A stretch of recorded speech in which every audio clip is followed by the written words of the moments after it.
Yeah, let me get that to you. We should probably do a sound check for Bertel. Might as well do it. We're live, so. We're live. Yeah. We're live, but nobody's watching. So I'm wearing these headphones by M Audio, and they just look super douche-tastic, but they sound great. Douche-tastic. Well, it's good they're so big and shiny. It's beyond absurd how chunky they are. It's like I'm wearing Michael Bay movie on my head. They're just overtly ridiculous.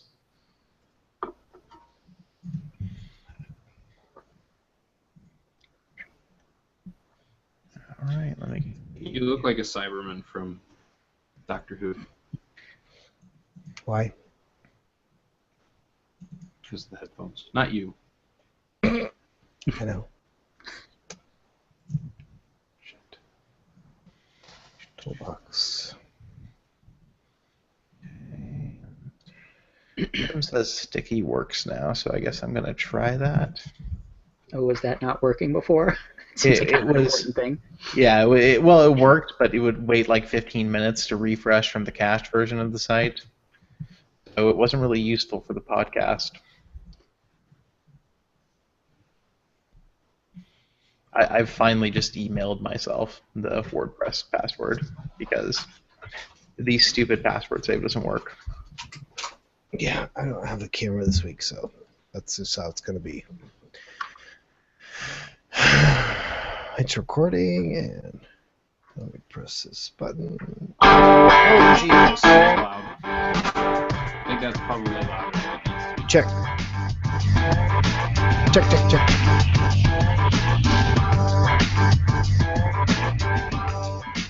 Alright. Okay. Bertel, could you please check your mic, sir?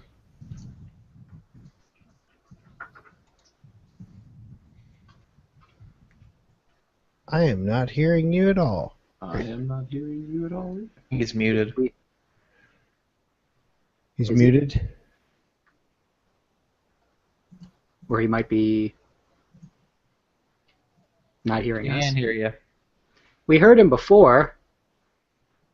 He's not showing muted. I can mute him and unmute him. Let's try that. He hears us. His microphone's muted. The actual mic itself, not the Hangout.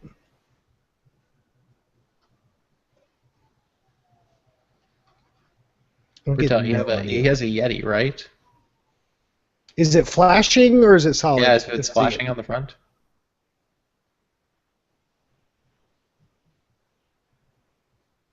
Mm-hmm.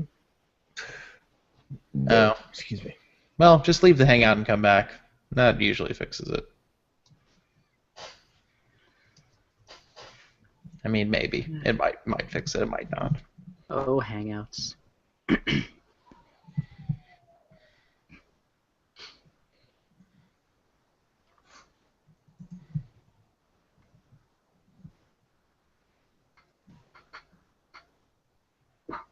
Oh, I forgot to redo the date. It's the 19th.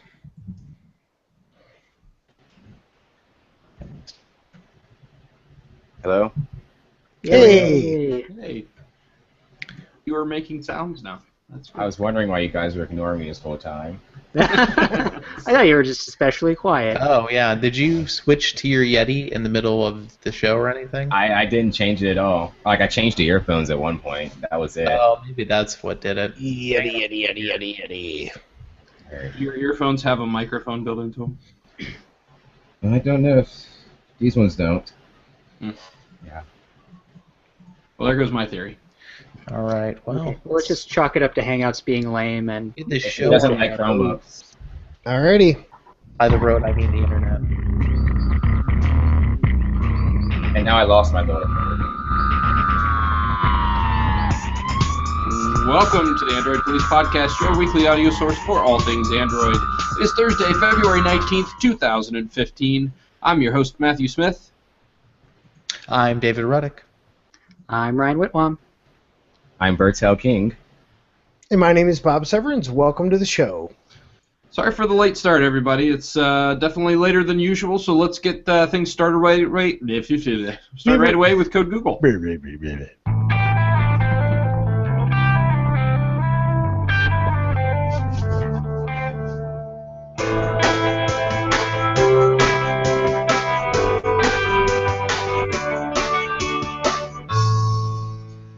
All right, so Google made the announcement this week that may or may not have involved a new version of Android, but it definitely lacked the showmanship that we've seen for new versions of Android in the past. So, Ryan, first of all, it's the Android One program, and I think we knew this was coming, but it's finally official, right?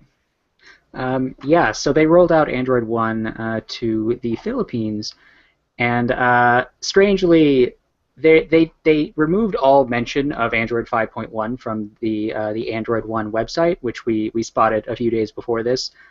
So officially, these phones are just running Lollipop of some sort, but we know from the actual devices that it is 5.1, and these are the first Android 5.1 devices out there. There's not even an OTA for Nexus devices, and Google hasn't sort of officially acknowledged that 5.1 is a thing. And yet here it is. So there are two phones available in the Philippines, or they will. I guess they're not officially on sale everywhere yet. I think maybe you can get them from a few resellers, but they are the MyPhone Uno and the Cherry One. They have pretty standard specs for an Android One device. They're 4.5-inch FWVGA screens, MediaTek processors, gig of RAM. Dual SIM slots, 1700 milliamp hour battery, and 4 or 8 gigabytes of storage, depending on the model that you get. So, they're low-end devices, but they cost like, under $100, and they're running Android 5.1, which is more than you can say for all of us. That's true. It's about 0.1 more. Yeah, it's a whole tenth of a version better. I think this means that our Nexuses aren't Nexuses anymore. They've been de-Nexified somehow. That's how that works, I think.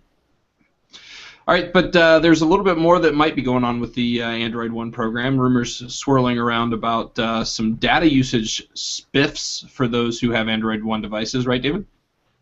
Yeah, so Google's next initiative, supposedly with Android One, is going to be work with carriers to zero-rate data for a group of applications and services. So the idea is that you'll buy an Android One phone, and any data you use on that phone with participating carrier, obviously, that falls within a group of apps or services that Google has worked with, and Google says, or well, the information says Google is going to work with developers of applications and brands and other stuff, and work with those brands' apps and yada yada yada. And eventually there'll be an umbrella of Google zero rating safety, whereby these apps and services will not incur data usage on the operators that are participating. So this could be a thing in the West maybe someday, but right now this is almost definitely just to make Android One more appealing in the third world. And whether or not this will actually be a big thing, who knows? It sounds like it's a thing in many parts of that part of the world, Southeast Asia, where Android One has launched. So I think it's very reasonable to believe that Google's going to get involved with zero rating certain types of data, and there are some potential net neutrality issues there, depending on your interpretation of what net neutrality is or is not. And at the same time, though, you have to realize that people in these countries are paying comparatively a lot for a much smaller amount of data that's also usually from much less reliable providers. So they have to be picky and choosy about how they use that data. Picky and choosy. Yeah, my suspicion is as long as they keep the tools for getting certified for this pretty much open to anybody who wants to use it, they'll probably be okay on at least most of the current definitions of net neutrality. Does that sound about right? Yeah, I don't think that a lot of these countries any of them really have strong net neutrality rules to begin with in Southeast Asia. I don't think that's, there's obviously some call for it everywhere in the world, but I don't think that's a big issue there. I think somebody was saying that if they want to do this in like Brazil, which is obviously a big emerging market for phone makers, that there are laws in Brazil against this, and it could potentially run afoul of new U.S. net neutrality regulations if money was changing hands. But it sounds like Google wants to do this for free. Cool.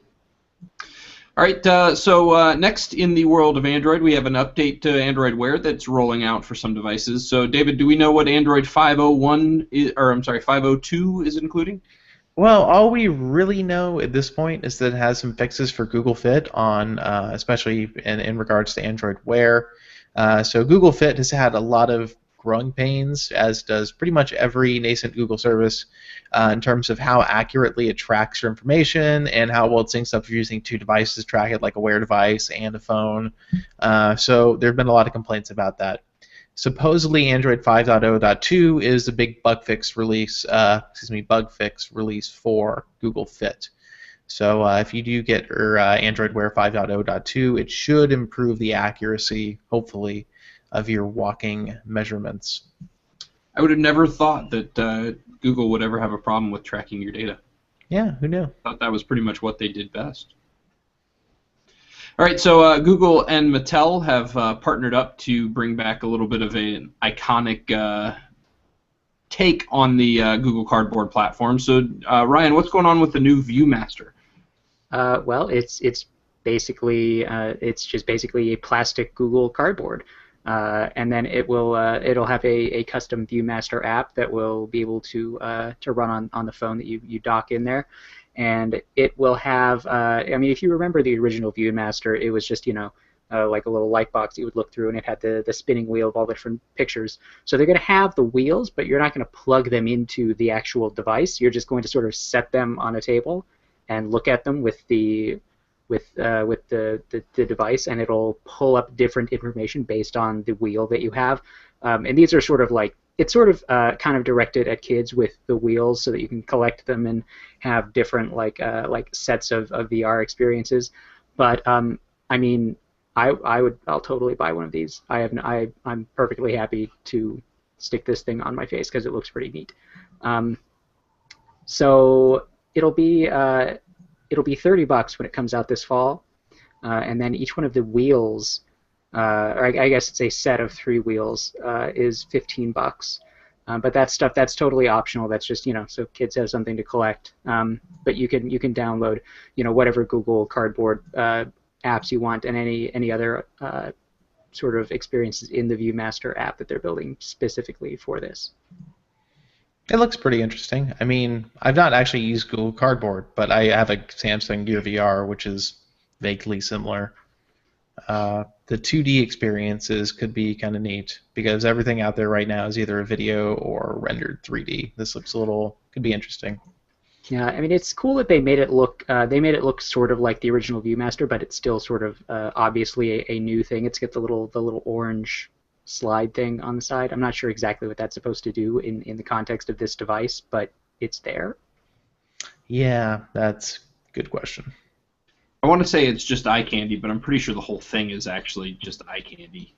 Yeah, I mean, supposedly any phone will fit in it. You'll be able to sort of adjust it such that you can just plug in whatever device, which is actually handy, because the Google Cardboard thing that Google handed out was only sized for the Nexus 5. So, am I the only one who I don't get the wheel thing at all? I don't understand. I mean, $15 just so somebody can collect something? I don't know. I mean, they say that kids like to collect things. Is this true? I don't have any frame of reference. I believe kids and human beings in general, some of them do that, but.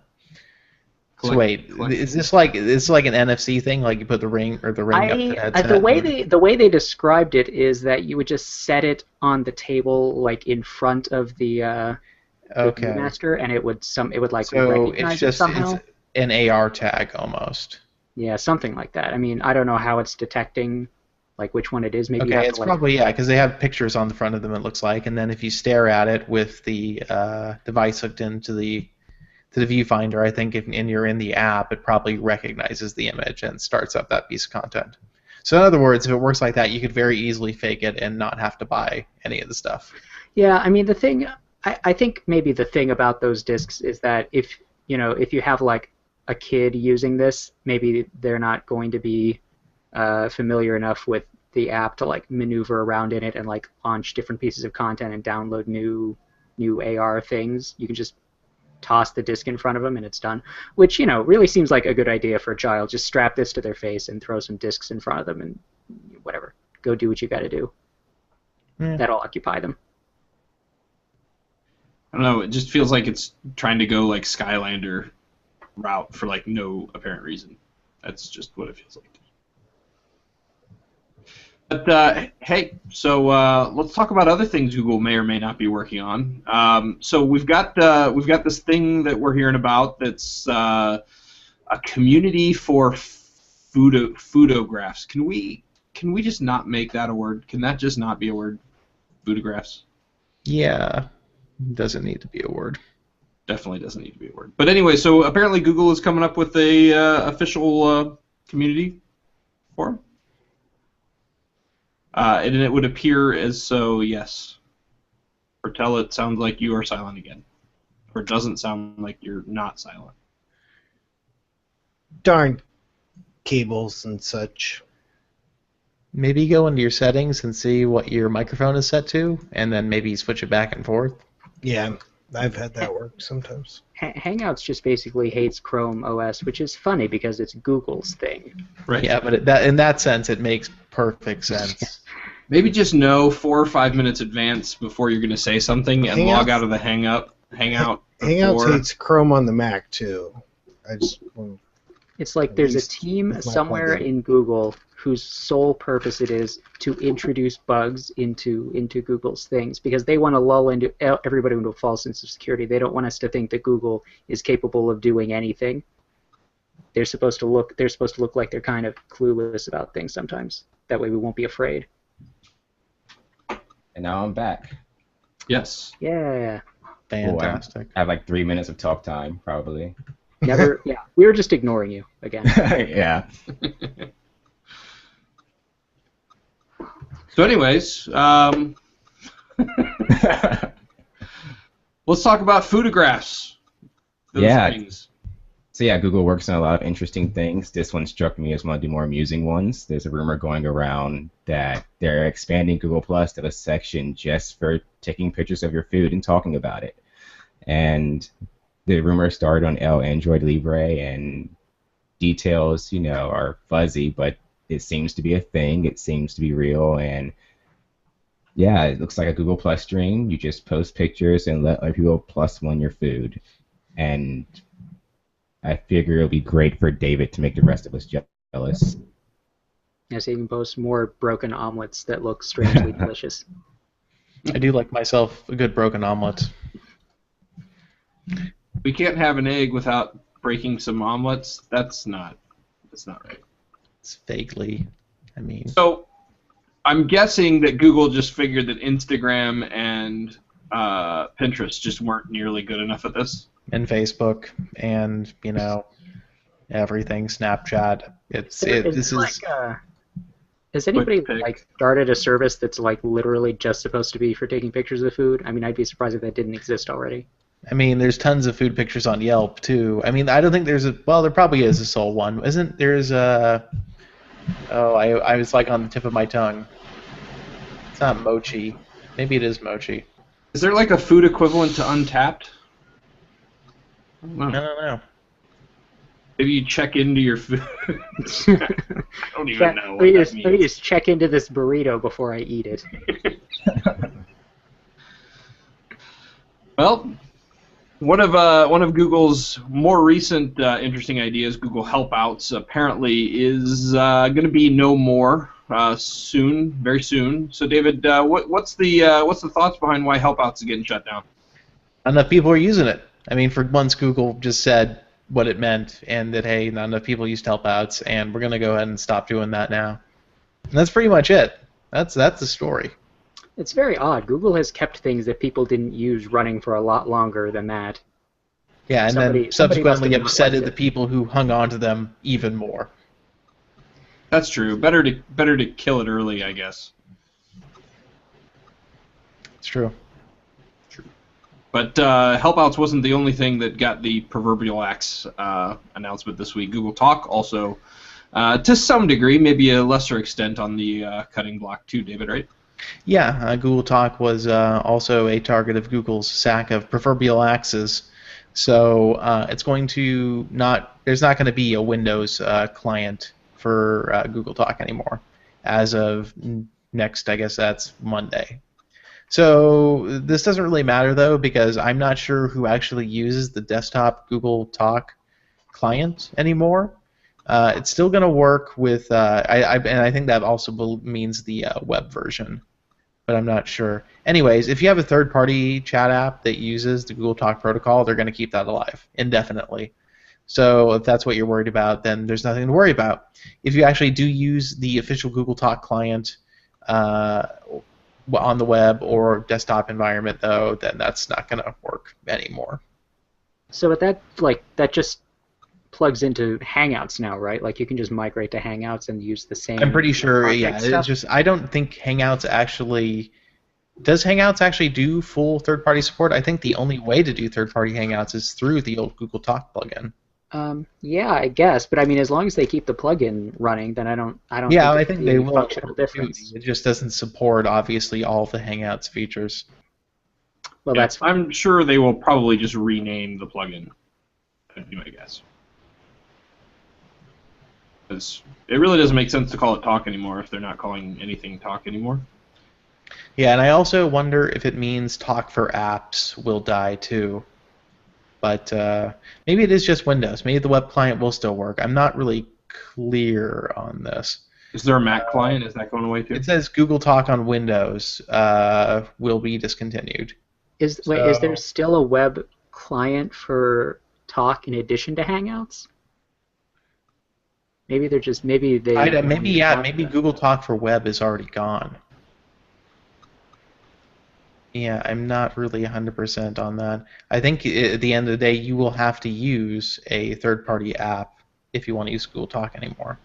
Now, if you go to talk.google.com, it redirects you to Hangouts. Yeah. So I guess the web version has been gone for some time, and this is just killing the remaining desktop client. You guys, remember Huddle when Google Plus came out? That was the chat thing. Oh yeah. It was Huddle. And then it was Google Plus Messenger. Yeah. They should have just kept Huddle. It was ridiculous, and that was kind of fun. It was pretty out there. Makes me actually feel really creepy. Never mind. Not gonna go there. All right, so let's talk about AdWords because they are, they're actually not dying. That's a thing that's actually definitely not dying anytime soon. And Google has made that official by launching an app, a full app for Android for it, right, Pertel?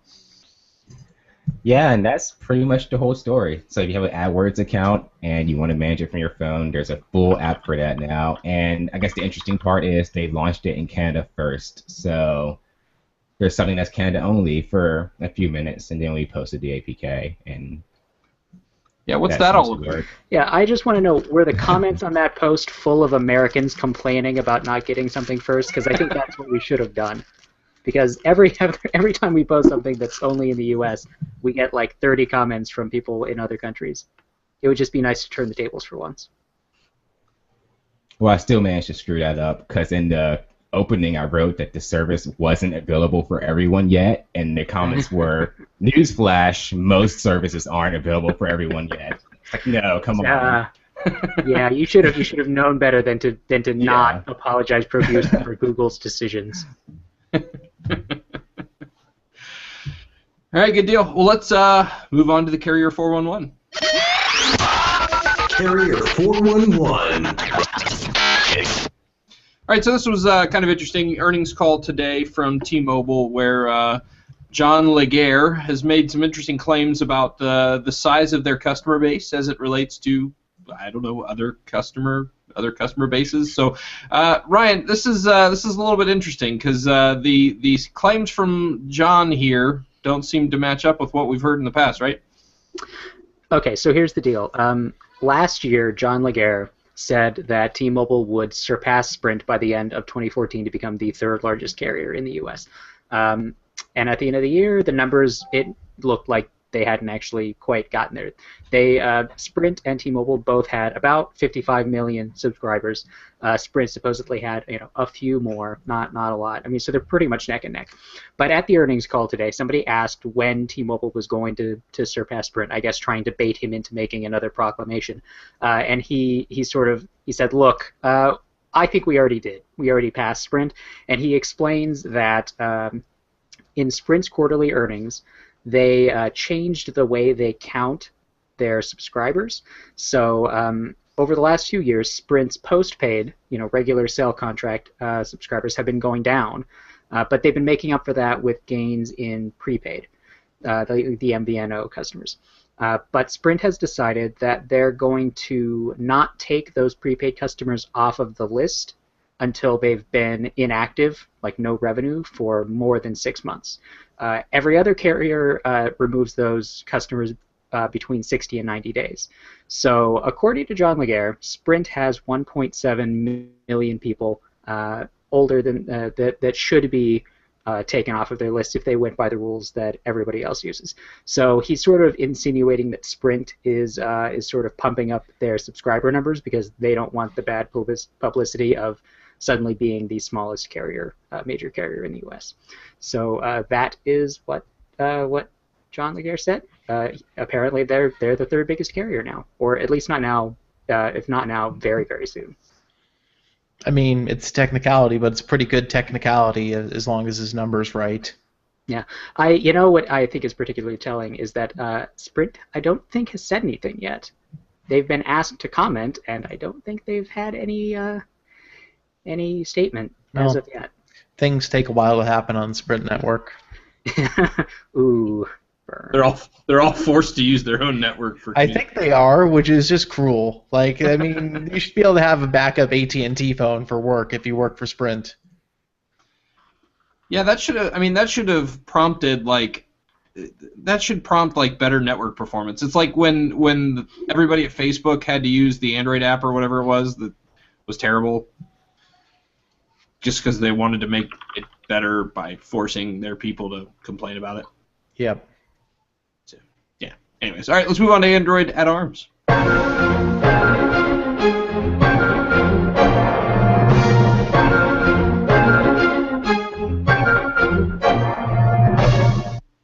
All right, so this time around, it is an antitrust lawsuit that, well, not lawsuit necessarily, but investigation that Google is facing from Yandex, who is a Russian search engine. So, David, what's kind of the basis for the antitrust suit, and do you think it stands a chance?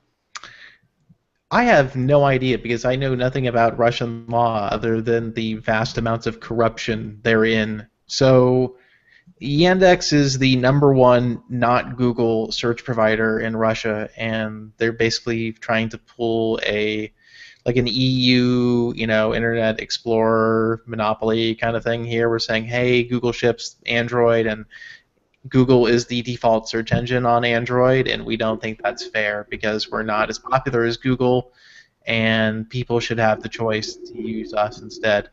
So basically that's their argument, and obviously whether or not that argument holds water depends greatly on the niceties of Russian antitrust law, something I am not particularly well versed in. So given U.S.-Russian relations in the last couple of years, though, I think it's entirely possible this one may come down against Google. Surprise. And we'll see what happens, though.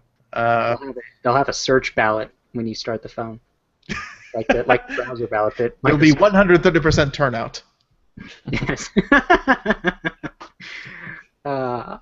Yeah. So my understanding, though, about Yandex's standing is that they actually have the majority of overall searches in Russia, but their mobile penetration is very low because everybody uses Android and the default search is obviously Google. Interesting. So I mean, if that's true, it actually kind of makes it seem like they have a point. I mean, not really though, because if you're not evolving your product to compete well on mobile, that's kind of on you a little bit there.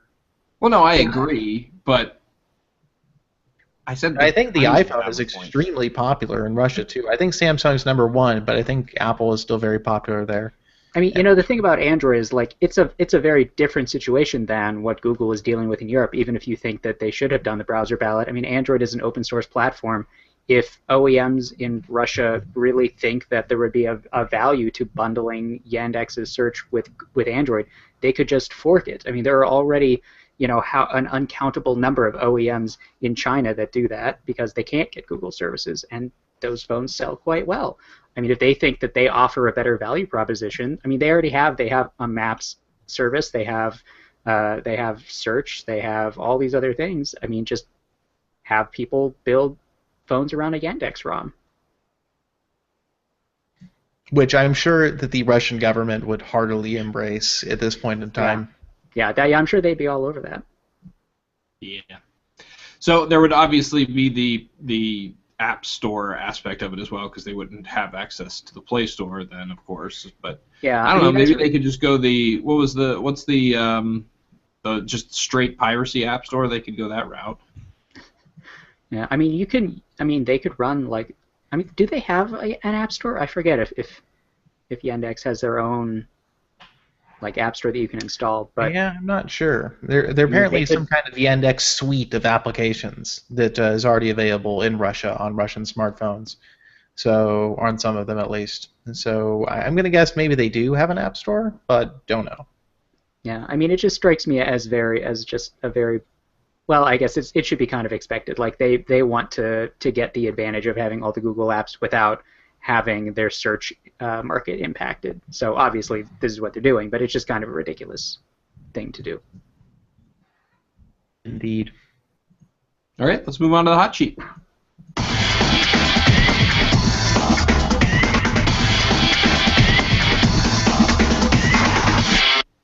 All right, so in typical fashion, LG is doing their best to catch up with Samsung at something. And in this particular case, it happens to be the number of smartwatches on the market. LG has announced yet another one. This one actually looks pretty good, right, Bertel? So yeah, this is actually what I would want the LG R to have been in the first place. It's sort of the same watch, just the original like numbered bezel is gone. Now we have a metal chassis and a leather strap, and looks pretty nice. And that's it. That's all we have for now. We can find out more at Mobile World Congress. But yeah, on the inside, it's the same watch. Seems kind of odd they have the all metal body, but still leather strap. I don't know. Maybe that just. Well, the leather strap on the first G Watch R is crappy. Yeah, so it's hopefully bad. not a crappy one. I'm sure it's going to say genuine leather on the back, and they're going to be like, "Look, guys, it's genuine leather." I would prefer artificial leather, honestly. Yeah. I think it'd be a little more durable. Yes, they should explore alternative materials because it's like every one of these companies picks like the crappiest leather. Yeah, Made and with genuine as far as leather. Yes, genuine leather. I mean, the new design, I guess, looks a little better. Didn't they said they reduced the overall size of the bezel, I guess, but it looks about the same to me. Yeah, it still looks like it's going to be kind of chunky, but that makes sense because it's the exact same internals. They still need to accommodate the same parts. I mean, it's just the overall shape is a little bit more elegant, and I'm sure for that they will ask for an extra $100 or $200. I guess. Yeah, I'm gonna say so. What G Watch R goes for $300, so I'm gonna say it's gonna be $400. That would. So what I'm hearing is I think it looks nice, and you guys think it's junk. No, I mean I think it looks nice. I just think it looks like something they're going to charge a stupid amount of money for. I don't think it looks bad at all either. I think that watch face way overplays the resolution of the screen. Yeah. Oh yeah, definitely. Yeah. It makes it look phenomenal. But yeah, I mean, when Apple is going to release their watch, and whether or not it's any good, it's going to be an Apple smartwatch, and it's going to start at $350. I think it's really hard to ask for more than that. Yeah, but I think they probably won't go super huge production on these. I think they'll probably be somewhat limited. So I don't think they're planning on selling a bunch. Yeah, presumably there's like new hardware on the way, like completely new internals, not just like a different shell on the same. Yeah, stuff. you gotta think so, especially with the battery life. I mean, they've got to be desperate I for think a it's more even it's like efficient the processor. same. I think it's the same size battery too, isn't it? Like they Yeah, didn't it even is change that. 410 milliamp I hours. mean, anybody who's got an Android Wear device right now, like, there's no need to rush out and buy this. It's not going to be the first like Gen 2 Android Wear device. It's still just sort of a Gen 1 launch. I'm wondering how many people will see drop out of Gen 2 of Android Wear, because what we have right now, we have Asus, not Acer, LG, who's made already 3 watches now. Yeah, they're not going anywhere. They're very into this. Motorola and Samsung and Sony.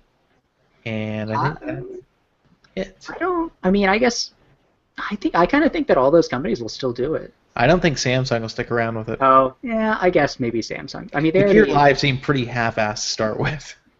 Yeah, I mean, are they selling? What's the Gear S? Are they like moving any of those? I don't think they're moving any of them, but they are spending money advertising them, because I do see advertisements for that watch. So, what's their developer situation like with the Tizen stuff? Is it getting? It's not in the commercials. Yeah. I mean, I feel like at some point, even Samsung might need to admit that they just like don't have the same impact on the market that they would have had a year or two ago. Yeah, their market share is falling everywhere. I don't know if they have the power to just sort of force developers to start making stuff for their smartwatch platform. But given how many units Android Wear moved in the 6 months it's been on sale, I think at this point it's safe to say that it's still kind of anybody's game to make something that works. There's definitely still a place for other people, but like just having all of that plugged into the existing Google Play ecosystem is going to be a huge advantage for Wear. Yeah, I think so. I mean, it just depends on, how much Google really puts into it. If they kind of slack on it, then it's possible we could see, alternative watches. I mean, Pebble's going to have a new watch this year, so everybody's going to be looking out for that. I think they said that, didn't they? That they were going to release a new hardware iteration this year? I think they had like a countdown or something on their website recently. Okay. Yeah, and apparently it's going to be way different from the first one, so we'll see what happens there. That would be good. Yeah. That'd probably be good, because the first one, it feels like smartwatch circa 2 years ago. Well, I think that's when the first one came out, so that would make sense. So yeah, that was that would make sense. All right, so Sony has announced pre-orders for the SmartEyeglass Developer Edition, which is apparently a Google Glass competitor that apparently you can pre-order for a hefty sum of money, right, Ryan? Yeah. Okay. Let me paint you a word picture. Imagine, if you will, the largest pair of like narrow hipster eyeglasses you can. They're easily like 20 or 30% wider than your head. And then make them like just really chunky. Like that's what the SmartEyeglass looks like. They just look like a giant pair of glasses, and then there's a cable that comes off the side of it. It goes to a battery and control module, and then on the lenses it projects a monochrome display. So it kind of like gives you like Terminator vision, but they want the equivalent of $840 for this. It's a developer kit. So, it's going to be expensive. It's new technology. But, like, it has a wired control, which is just kind of stupid. Like, even for a developer device, this is kind of ridiculous. And the battery that they have in that little remote thing will keep it running for 2.5 hours, which is also kind of ridiculous. Like, it's a developer device, but come on, 2.5 hours of battery life? Like, you're not going to have time to develop anything on it. So, I don't know. I mean, it seems like a super weird product to make, but Sony is gonna let developers start building stuff on it. I mean, it'll pair with your phone. They have a SmartEyeglass app now, and I don't know, it's a thing. I hadn't looked at those before, but now that I have that's just terrible. Just no, Sony doesn't need to do that. The video is really just like the best thing. You should watch the video because it's this woman who's like walking around with these glasses, and she just seems so super excited to be wearing them. And the actress must have just been thinking the whole time, this is the most ridiculous looking thing I've ever put on my face. I think it's proof that like 2 hours of battery life is plenty of time, like enough time to just go out in public and scar yourself for life. Yeah, I think that honestly, a Oculus Rift is more acceptable than that, just because it is open about how ridiculous it is. This Yeah, this attempts to be not ridiculous, but it absolutely is it's like ridiculous. if you saw someone wearing this, you'd think, what is wrong with that person? Not like, oh, that person has chosen to wear a very obvious piece of technology on their face. Yes, exactly. It's I thought, so I don't know. I thought they was going to say the Oculus Rift will look better in public, which It might. I mean, it Well, I depends mean, on you what can't. kind of Well, I think it's cyborg like 80s dystopian you'd look. have to. You'd have to have somebody lead you around by the hand, though, because you can't see through the Oculus Rift. Like, it's straight VR. This is, Well, that's okay. augmented reality. This is a plug for Samsung Gear VR. Since you use a phone, you can use the camera on the phone as a viewfinder for the Samsung Gear VR. And let me tell you, it's not as good as your eyes. I bet that probably there's just enough delay to make you instantaneously motion sick. It's actually, the motion sickness is non-existent using the camera. What gets you is the fact that humans are apparently, because of our wide angle of view, we're a lot more farsighted than a camera. So you're just running into shit constantly. Like, it's really hard to get used to, too. It's like, oh, that wall's like a good 2.5 feet away. Nope, just hit it. So it's entertaining for sure. I think not being able to see the way other people are reacting to you is a feature. Yes, That's the true. smart eyeglass. It'll have a feature that just like points out in the crowd people that grimace when they see you. Be like, look, there's another one. Good job. Smart cringe.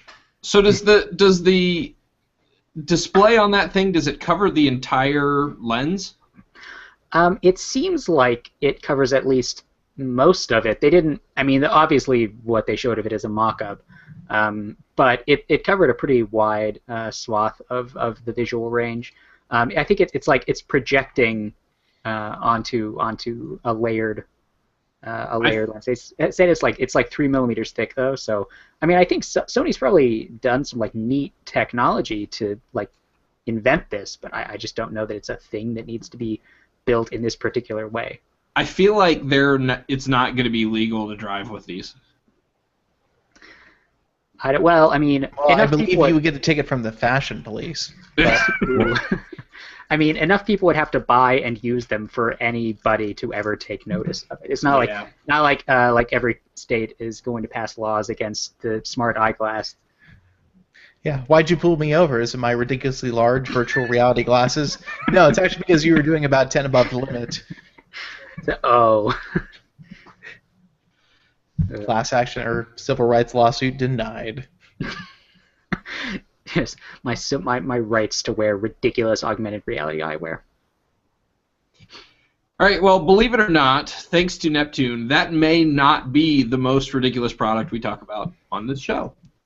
Because Neptune has announced the Neptune Duo, which, well, David, what is the Neptune Duo?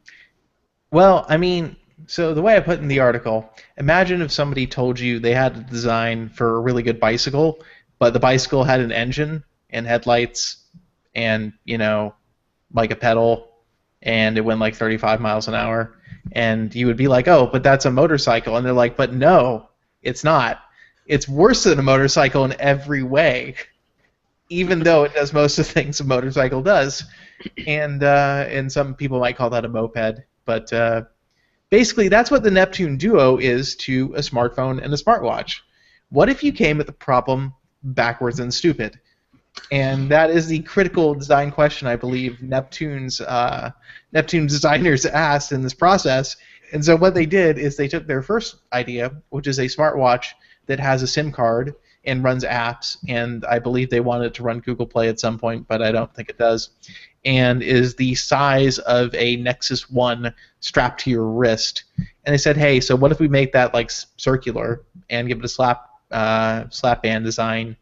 And then, just hear me out, what if we give people this secondary screen that's bigger, and you put it in your pocket? It's about 5 inches, and we're going to put a battery in it, and it talks to the watch, wait for it, over Bluetooth, and we'll call it a second screen. And then at that point, everybody in the meeting there's actually nobody else in the meeting. It was just one person telling themselves what a great idea this was, and therefore there's nobody around to tell this person that they had just described a smartphone. There's one person with schizophrenia who has a lot of different I personalities. think that's really all of which agreed. Yes. And so that's where Neptune Duo came from. It is a smartwatch that has a SIM card and a 1,000 milliamp hour battery. And you have a smart screen, second screen, that is tethered to the watch, but that doesn't have any advanced application processor, doesn't have any wireless connectivity other than Bluetooth, doesn't have apps of its own, and basically is just a way to display bigger content from the watch on the screen. So, now, you might say that this is really, really dumb, and that's actually, it's because it is. There's no justification for this at all. So, like, is it going to, like, mirror the display from the smaller, from the watch onto the phone-ish screen? Or, like, what? I'm just so confused about what you're going to put on the, whatever they call it. Did they have, like, a stupid name for the phone part? It's I called think the phone second should run screen, Android Wear. That would be great. Yeah, that'd be great. So That would complete the effect. I think it's just over Bluetooth or something, and it's just going to. It might be Wi-Fi Direct, maybe, but I think Wi-Fi Direct would drain a lot of power. Yeah. So I'm not sure how they're going to do this, but I think the basic idea is it acts as a projected mode for the smartwatch. It's sort of like what Android Auto is to a car, but to a smartphone instead, which doesn't really make any sense. I don't even understand. I don't think this is even possible. Like, I'm the sure way it's you described possible. I mean, there are a lot of really, really dumb things that are entirely possible, and I think that with enough stupid people, this could make it across the finish. Let me revise. It's impossible to do in a way that is not completely ridiculous. Oh yeah, it's going to be terrible. And I mean, I think this to me reeks of vaporware. Like, there's just, Yeah, this reminds me of the Dragonfly Future Phone. Do you remember Future Phone? You remember that from a few months ago? It was like so. the dual screen Windows Android laptop thing, and one of the screens detaches and is a phone, and they want like $600 or something for this, and they're supposed to have it ready in 2 months or whatever. That is complete insanity, and this is almost as bad. Yeah, I'm pretty sure that there's going to take maybe 100 people's $500 deposits, and then they're gonna never. That's never. I don't think this is ever going to ship. This is the last thing that they will do as a company. I mean, they made the Pine, and that's good for them. And now this is it. This is somebody's cashing out. Yeah, I think so. This is their peak of stupid ambition. So I don't think there won't be anything that watch crash and burn. It's just gonna die. Can I just say for the record, though, that the watch part actually kind of looks cool? Oh, no, it looks nice. I mean, I'm sure it'll look absolutely nothing like that when it actually comes to it. Oh, for sure. Yeah. But it's good design. Somebody did. This did a is nice like job rendering this that. watch is like completely the thing that I think just about everybody thought Samsung was going to make with their curved glass screens and. Yeah, well, I mean, I guess it kind of does look like a Gear S in that sense. Yeah. Can you slap it on your wrist? I don't know. I'm gonna guess they have not gotten quite that far in the design process. If I can't do that, then I'm definitely not going to pitch in. Let alone, how are we going to fit this curved battery in here? 1,000 milliamp hour battery in a wearable. 1,000 milliamp hours. All you need to do is look at the early renders of the Neptune Pine, which looked absolutely nothing like the thing that they shipped. I mean, it looks still kind of ridiculous, but it looks like a thing that you could wear in public and people wouldn't immediately think you're a weirdo. But then, like, the Pine it's like a phone on your wrist. Like, literally, it's not even like anything like a smartwatch. They had to diverge so much from what they thought they were going to be able to design. They're obviously just very overconfident. Yeah, I'm pretty sure any really cheap budget phone and some Velcro would do you better than a Neptune Pine. So. Yes. All right. Well, let's talk about updates real quick. We've got some Lollipop updates rolling out to a handful of devices. The LG G3 on Sprint, getting it. The Galaxy Note Edge is getting it in Australia, and T-Mobile's Galaxy S5 getting the OTA this week. So if you have any of those devices, you should be checking it out. Let's move on to product reviews. It's time for product reviews. This week, the LG G Flex 2 review. More practical, less interesting.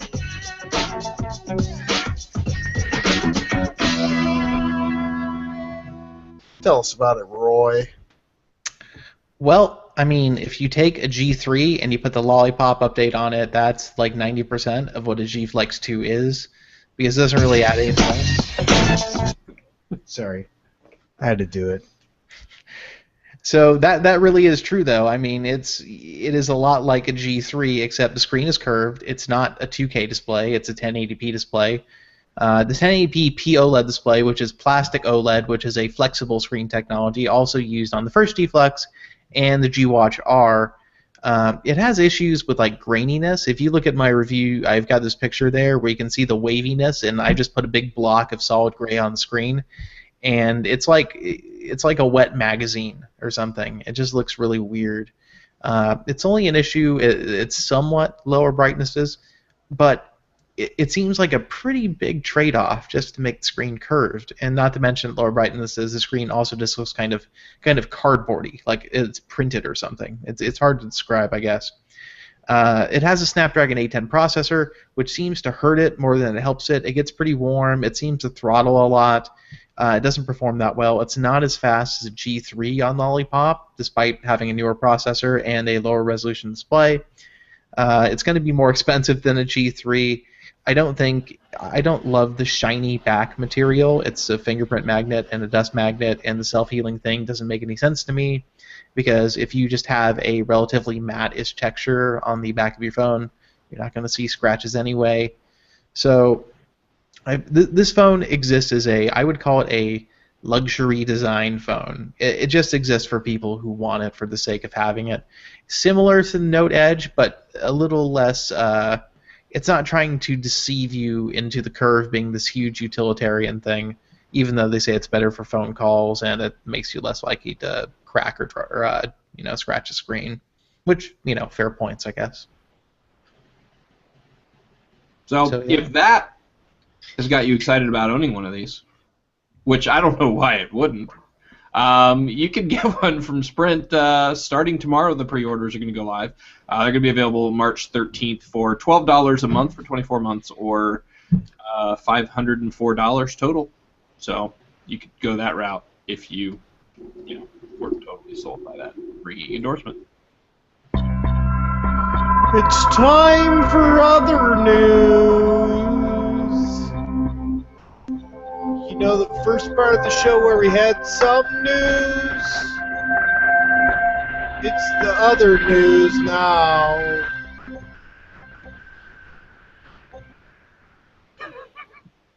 All right, so Samsung has made a purchase this week that involves a company with mobile payment solution, which seems like the going thing. If there's a company with a mobile payment solution, somebody should buy them.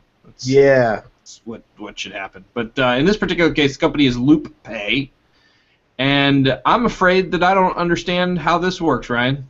How does this work? So LoopPay uses this technology that they call magnetic secure transmission. So you have to use some other piece of hardware right now, like a phone case or a dongle, to transmit this signal, but you basically just hold it up to the magnetic stripe reader on a payment kiosk. You probably use them all the time to actually swipe cards, but you just hold this device up to the reader, and it can transmit the data to the reader, and it's like you swiped a card, even though you just held your phone or keychain or whatever up to it. Supposedly, it works on like 90% of payment kiosks. Some of the like really old hardware might not work. But apparently it does actually work. The only problem, though, is, you don't have to have extra hardware. So Samsung bought this company. Previously, they were just in talks to integrate the technology with their devices. So it's not clear if they're going to build this in or if they're going to try to sell you accessories. I don't know. I feel like for this to be of any real value to them, they would have to, have people using this and make it a cool feature that was just part of the phone. But it never put it past Samsung to sell you accessories. Yeah, I would say in America there's a really strong chance it's going to come in the form of some kind of case. Now there's some rumors though that the S6 is going to be a sealed unibody kind of phone, so we'll see what happens there. If it's a sealed phone, I still think they'll try to sell you a case for the LoopPay thing. I think that the acquisition came too late to integrate it into the phone, and I don't know why they would announce it now. It doesn't. I don't know. The timing just seems weird.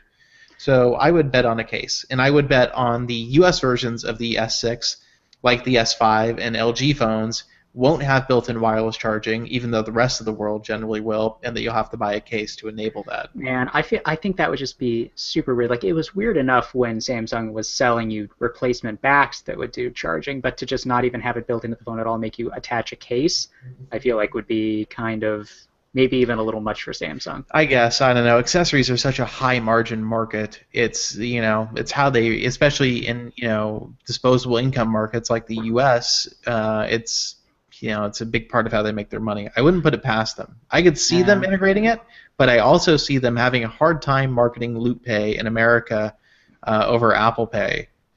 Just because LoopPay works with most things, and with the lack of pin and chip in the U.S., it works with more things than most places in the world. But I don't know. I think people will approach it more suspiciously. Apple has a lot of attention on Apple Pay right now. Yeah, people will look at you like you're an alien if you start like tapping your phone on like a payment kiosk. Exactly. Apple Pay has the cultural advantage of there's going to be a big Apple Pay thing there that says, oh, this is how you do Apple Pay, and nobody's going to look at you like, oh, you're trying to hack the credit card machine. I wonder how it's going to work out if it is built in. I mean, because if it is built in, then that's cool because you really can use it almost anywhere that accepts credit cards. Yeah, I mean, I feel like that's the only way that this helps Samsung. I mean, supposedly they were talking to LoopPay for a while, so they might have already worked on building this thing in, and then they decided, well, we might as well just buy this company so that nobody else does it. Yeah, I wonder what Samsung's angle here is. It might be that it doesn't come on the S6, but it'll be a case, and then by the time the Note 5 comes around, then it'll be built in or something. Yeah, but we'll see. All right. Well, finally, Qualcomm has announced some new processors, some 600 and 400 series ARM chips that might be bringing some higher-end performance to lower-end devices, right, Ryan? Yeah. So 620, 618, 425, and 415. These are all mid-range or slightly lower-end chips. The 600s, the 620 and 618 both have the new Cortex A72 cores. The 620 has 4 of those, and then 4 little A53 cores, and then the 618 is a hexacore chip, so it has 2 of the fast ones, 4 of the slow ones, and then the 425 and 415 are just their octa-core A53s. And then all of them except the cheapest low-end 415 have a new version of Qualcomm's data modem. They call it the X8 modem. So more bands, faster, so on and so forth. You can read the post if you want to get into all of the details because it's kind of boring. It's chip stuff. It's super exciting. Fantastic. It's really exciting to the 5% of people that want. Although what is interesting, and I won't linger on it too long, is that they're already switching away from the A57 core to the A72.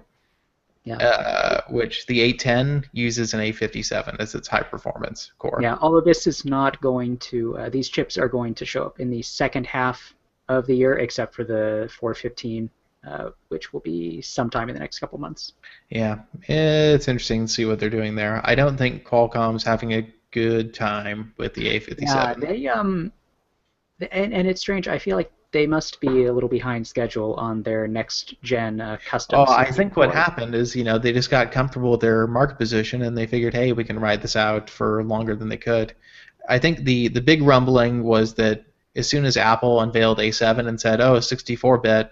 All of a sudden, all of the manufacturers are like, oh my god, we have to have 64-bit too. It's a huge marketing thing. And even though there's no reason to have a 64-bit chip right now, really, everybody is like, okay, we got to have 64-bit chips. And so Qualcomm, they've never, ever used a ARM reference design in one of their flagship chips. This is the first time. So I think it definitely speaks to some level of panic at Qualcomm about trying to get a 64-bit chip out. And I think this 810 and probably there'll probably be like maybe an 812 or 815 that come after it will probably just be stopgaps until the 600 level or the 600 series core, whatever that is. I think there's a rumor it's called Taipei maybe, Yeah. comes out, which may not be till the very end of this year or possibly next year. Yeah, it's going to be a strange year for mobile chip stuff. Actually, it might actually be interesting to more than 5% of people when we see like if Samsung really does use one of their chips in the Galaxy S6, that would be a big departure if like even the US variants didn't have Snapdragons. Yeah, and I think by the time that Qualcomm gets their new core design out, it's going to be Intel will have their first full phone SoC ready early next year in 2016. So that'll be a big deal. Yeah, we might look back on this as the era in which Qualcomm really just blew it. Yeah, it'll be interesting because the big thing for Qualcomm is going to be if they can make the transition to the 14 nanometer process as smoothly and at as high volume as Intel will be able to, because that's how Intel's always won. They managed to stay a year ahead on the process, and their chips are more efficient for it. All right, good deal. Well, I think that's going to about wrap it up. No voicemails this week. Oh. Whoa. Bad. No voicemails this week, no contests this week, but make sure you're checking out androidpolice.com/contests to get entered into any of the various giveaways that might pop up there at any given time. You gotta say it, Matt. Bob, cue the outro. Well, we hope you enjoyed the show. As always, send your feedback to podcast@androidpolice.com. You can also call us at 530-HELLO-AP. That's 530-435-5627. Find us on Twitter at Android Police, Google Plus, and Facebook. So I feel kind of bad because I know that you were trying to chime in a couple of times, Bertel, and just wasn't really working out. I don't know if my mic is still on now. It works now. It's working now. That's great. It's great. Somebody send Bertel a Windows computer. I will take one Windows, please. So like somebody needs to send Bertel a new Windows computer and then send Bob a new Mac, and we'll be all set. I don't want a Mac anymore. I have one lying around. I can dig it up just for the podcast. Yes, But this last is my time, computer. yeah, last time the mic worked fine. So was it Yeah. it muting you, like it was like shutting off your audio even when you just muted the mic? I don't really know what was happening because I can hear myself through my earphones through the mic. Oh, weird. But so it's like on my end it you have sounds no exactly idea. like I'm talking. Yeah, I'm just sitting here waiting for you guys to tell me you can't hear me. So Yeah. is your laptop plugged into a power source right now? Yeah. Okay, well that leaves out USB sleep. It sounds like a USB sleep problem to me, but I wonder if are It you could using be. a Pixel? Yeah. I wonder if maybe that's just a Pixel bug. Who knows? yeah, maybe the amount of troubleshooting you can do on a Chromebook versus a Windows laptop, it's like Yeah. trying to repair a combustion engine with a hammer and a stick. Like there's nothing you can do. It's like, oh, I guess it's broken. Let's just live with that. I'm out. All right. Maybe Bertel's just gonna have to go back in time and just use a stupid full operating system to do that. The stupid full operating systems. Stupid. Who needs a full operating system? Yeah. /. Give me a browser. I'm fine with just a browser. That's right. Okay, well, I'm gonna go since we got such a late start. I have things to do, so on and so forth. People to do, things to see. Yes. Okay. Something like I'll that. see you guys later. It's All only right. 10 o'clock. All right. All right, peace out. Later, So, Bob. people. Computer. I'm going to stop the broadcast. Yeah. Okay, bye, guys.